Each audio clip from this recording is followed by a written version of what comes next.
दक्षिण भारत में गोदावरी के पवित्र किनारे पर कनकावती नगरी थी। वहां रामदास नाम के एक भगवत भक्त रहते थे।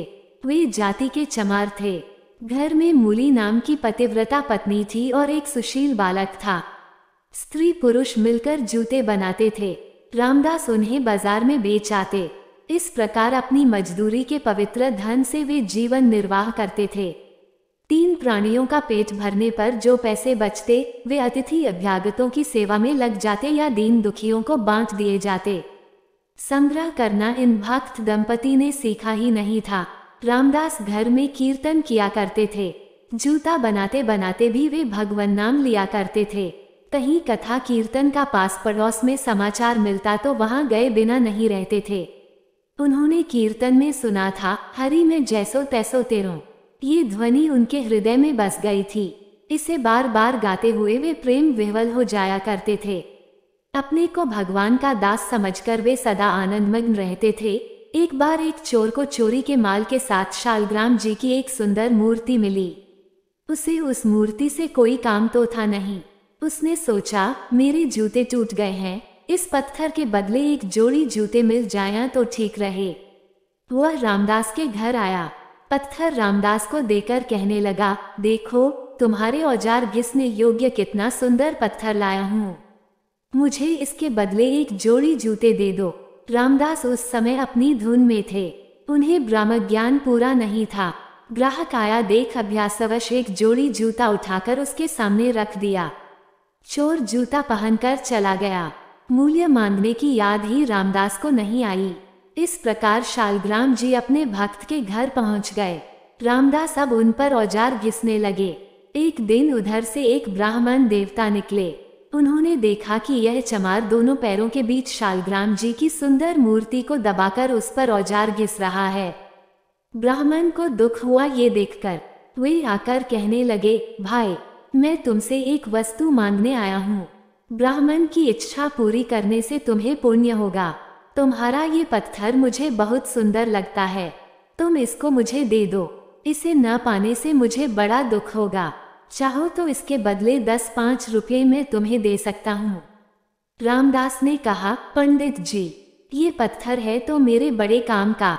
ऐसा चिकना पत्थर मुझे आज तक नहीं मिला है, पर आप इसको न पाने से दुखी होंगे, अतः आप ही ले जाइए। मुझे इसका मूल्य नहीं चाहिए। आपकी कृपा से परिश्रम करके मेरा और मेरे स्त्री पुत्र का पेट भरे, इतने पैसे मैं कमा लेता हूँ। प्रभु ने मुझे जो दिया है मेरे लिए उतना पर्याप्त है। पंडित जी मूर्ति पाकर बड़े प्रसन्न हुए। घर आकर उन्होंने स्नान किया। पंचामृत से शालग्राम जी को स्नान कराया।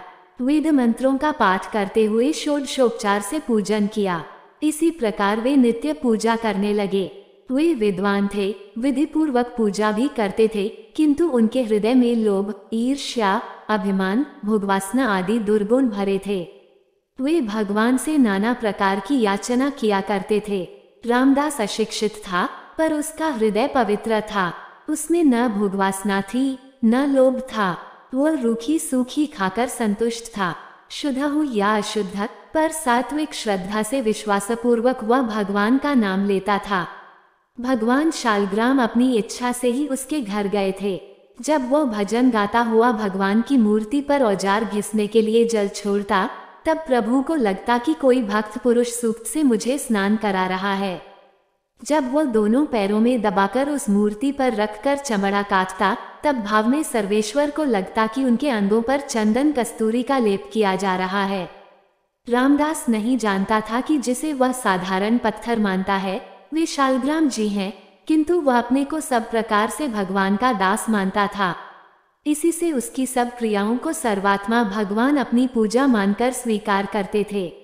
इधर ये पंडित जी बड़ी विधि से पूजा करते थे, पर वे भगवान के सेवक नहीं थे। वे धन संपत्ति के दास थे। वे धन संपत्ति की प्राप्ति के लिए भगवान को साधन बनाना चाहते थे। भगवान को ये कैसे रुचता? वे तो निस्वार्थ भक्ति के वश हैं। भगवान ने ब्राह्मण को स्वप्न दिया, पंडित जी तुम्हारी यह आडंबरपूर्ण पूजा मुझे तनिक भी नहीं रुचती। मैं तो रामदास चमार के निष्कपट प्रेम से ही प्रसन्न हूँ। तुमने मेरी पूजा की है, मेरी पूजा कभी व्यर्थ नहीं जाती। अतः तुम्हें धन और यश मिलेगा, पर मुझे तुम उस चमार के घर प्रातः काल ही पहुंचा दो। भगवान की आज्ञा पाकर ब्राह्मण डर गया। दूसरे दिन सवेरे ही स्नानादि करके शालग्राम जी को लेकर वह रामदास के घर पहुंचा। उसने कहा, रामदास, तुम धन्य हो, तुम्हारे माता पिता धन्य हैं, तुम बड़े पुण्यात्मा हो, भगवान को तुमने वश में कर लिया है। ये भगवान शालग्राम हैं, अब तुम इनकी पूजा करना। मैं तो पापी हूँ, इसलिए मेरी पूजा भगवान को पसंद नहीं आई।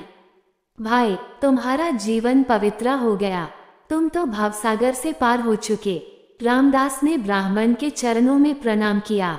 उनका हृदय भगवान की कृपा का अनुभव करके आनंद में भर गया। वे सोचने लगे, मैं दीन, अज्ञानी, नीच जाति का पापी प्राणी हूँ। न मुझ में सोच है, न सदाचार, रात दिन चमड़ा छीलना मेरा काम है। मुझ जैसे अधम पर भी प्रभु ने इतनी कृपा की। प्रभु, तुम सचमुच ही पतित पावन हो। भगवान को एक छोटे सिंहासन पर विराजमान कर दिया उन्होंने। अब वे नित्य पूजा करने लगे। धंधा रोजगार प्रेम की बाढ़ में बह गया।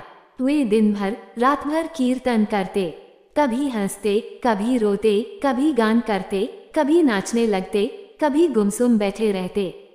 भगवान के दर्शन की इच्छा से कातर कंठ से पुकार करते, दयाधाम। जब एक ब्राह्मण के घर को छोड़कर आप इस नीच के यहाँ आए, तब मेरे नेत्रों को अपनी अद्भुत रूप माधुरी दिखाकर कृतार्थ करो, नाथ। मेरे प्राण तुम्हारे बिना तड़प रहे हैं। रामदास की व्यथित पुकार सुनकर भगवान एक ब्राह्मण का रूप धारण कर उनके यहाँ पधारे। रामदास उनके चरणों पर गिर गए और गिर गिराकर प्रार्थना करने लगे कि भगवान का दर्शन हो, ऐसा उपाय बताइए। भगवान ने कहा, तुम इस दुराशा को छोड़ दो।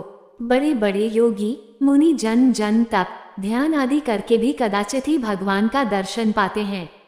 रामदास का विश्वास डिगने वाला नहीं था। वे बोले, प्रभु, आप ठीक कहते हैं, मैं नीच हूँ, पापी हूँ। मेरे पाप एवं नीचता की ओर देखकर तो भगवान मुझे दर्शन कदापि नहीं दे सकते, परंतु मेरे वे स्वामी दीनबंधु हैं, दया के सागर हैं। अवश्य वे मुझे दर्शन देंगे, अवश्य वे इस अधम को अपनाएंगे। अब भगवान से नहीं रहा गया। भक्त की आतुरता एवं विश्वास देखकर वे अपने चतुर्भुज स्वरूप से प्रकट हो गए। प्रभु ने कहा, रामदास, ये ठीक है कि जाति नहीं बदल सकती, किंतु मेरी भक्ति से भक्त का पद अवश्य बदल जाता है। मेरा भक्त ब्राह्मणों का, देवताओं का भी आदरणीय हो जाता है। तुम मेरे दिव्य रूप के दर्शन करो। रामदास भगवान का दर्शन करके कृतार्थ हो गया।